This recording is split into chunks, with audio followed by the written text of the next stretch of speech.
Pro-Chancellor, Dean, members of the university, distinguished guests, family, friends, and of course, the graduates. Thank you for your warm welcome. I'm the person standing between you and your celebratory dinner. So I've cut it down to about 2.25 hours. If anyone wants to bring back their restaurant bookings, will be nice and brief. I'd also like to pay my respects to the traditional owners on the land we're meeting on, and pay my respects to their elders past and present. It's a great honour for me to be part of this, and an honour for me to be working towards the first Australians finally being recognised in Australia's Constitution. But it's also a great honour to be invited here to give the occasional address to UNSW Arts and Social Science graduates. It's a great privilege, an enormous privilege, to address a room full of freshly minted graduates whose hard work and dedication have led them to this place today, to receive their certificates, and no one fell down the stairs, so I know from when I graduated, those stairs were a worry, so congratulations. I hope you take some time to reflect on how big an achievement this is, just how far you've come, how liberating it is to not have to juggle your busy lives and study and assignments and exams, unless you're going on to postgraduate study, so that's just for the people who are getting out of here. UNSW does remain a top university, and the same applies to the faculty you're graduating from. The Faculty of Arts and Social Sciences is ranking in the top 3 like faculties in Australia. It's a fantastic faculty here, and you have just played your part in adding to that prestige and that reputation. Arts and Social Sciences at UNSW is a progressive faculty which engages in a practical way with contemporary social issues and encourages its students to be intellectually adventurous. I love that term, intellectually adventurous. I think there should be a Scouts badge for intellectual adventurer. You know, rope making and knot tying, and the last badge is intellectual adventurer. You are intellectual adventurers. This is demonstrated here at the faculty both through the teaching and research. The faculty produces thousands of graduates who are socially engaged, globally conscious and professionally equipped. And behind these thousands of people, lies the individual stories you've seen here tonight, the many journeys that each of you have taken to be here today. These aren't always straightforward or linear journeys. Some of you may have gone straight from school to university. Others may have had a gap year. Others may have started in another faculty or another university, and some here would be mature-age students who have taken the hard road of juggling work and family to further their education. Like many of the students here tonight, I suspect I came to my graduation via a very circuitous route. I received a BA majoring in political science in this very hall more than 20 years ago. Straight out of school, I was first enrolled in a Bachelor of Business, not at this university. I quickly discovered a yawning gulf between my chosen studies and my growing passion for politics and social campaigns. So I then switched to an arts degree at UNSW in political science and quickly found myself in that wonderful position of matching my passions with my studies.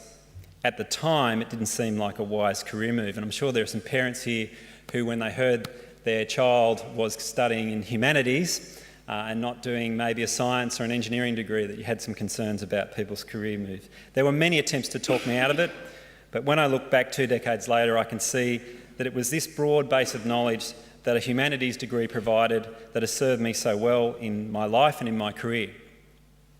Mind you, I doubt I would have continued if I faced massive debts after graduation.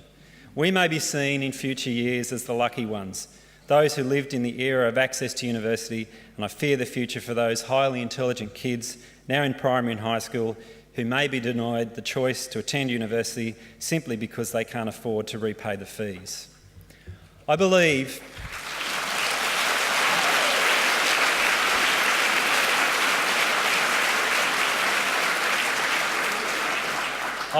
an arts degree gifts you with some remarkable insights, including the ability to interpret and understand events, institutions, people, and ideas and ideals in their broadest context.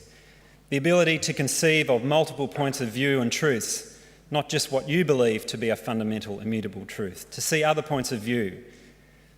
To the understanding that language, culture, even the way we live our lives is constructed by us and can be studied, critiqued and changed for the better. A humanities degree gives us an appreciation of the value of ideas and ideals, of the history that shapes us, of the importance as well of the beauty of art, music, literature, culture, far beyond any narrow economic value. And it gives you an appreciation there is an intrinsic value in study and intellectual pursuits as something that enhances your whole life, not just your career. Don't fall for the old line that an arts or humanities degree makes someone very well-rounded but with limited career prospects. There is plenty of evidence that arts and social science graduates not only have interesting and fulfilling jobs, but they also hold down long-term stable careers.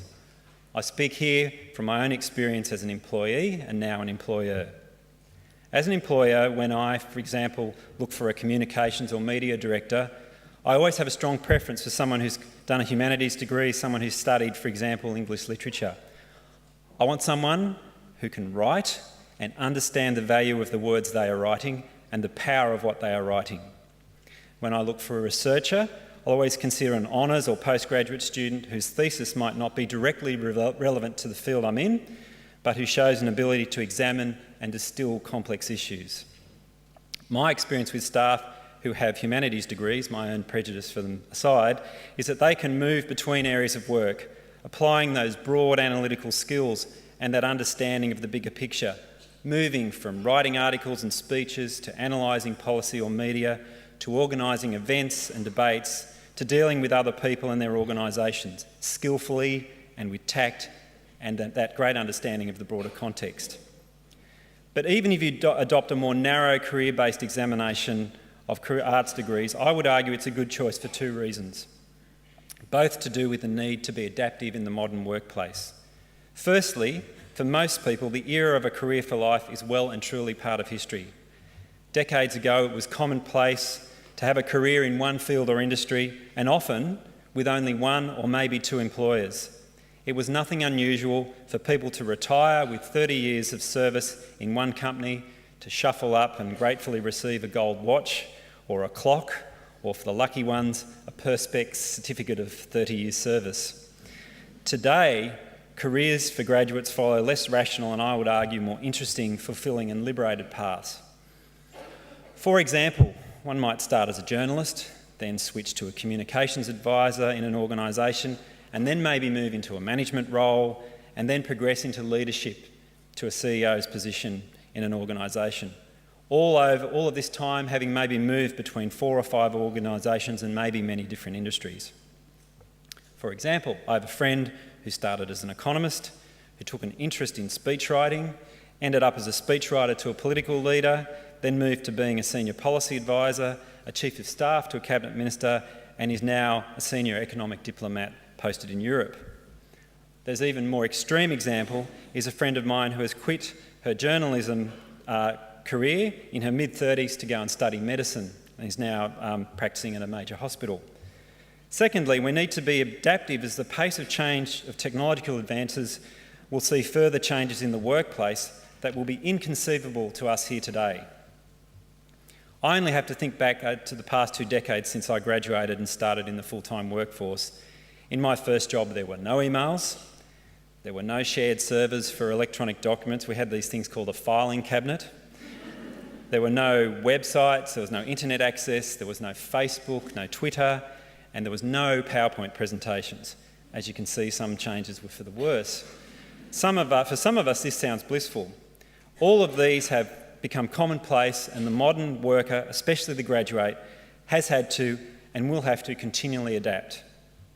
So in this environment of changing careers over many employers and rapid changes in the way we work, the graduates who have an education that has taught them to think broadly, to understand the nature of change and the ideas behind it, its context and origins and where it's heading, will be the ones who will shine. But more importantly than your career, I hope you can continue the yearning for understanding and appreciation of the arts and humanities that will, I guarantee you, enrich your mind for the rest of your life.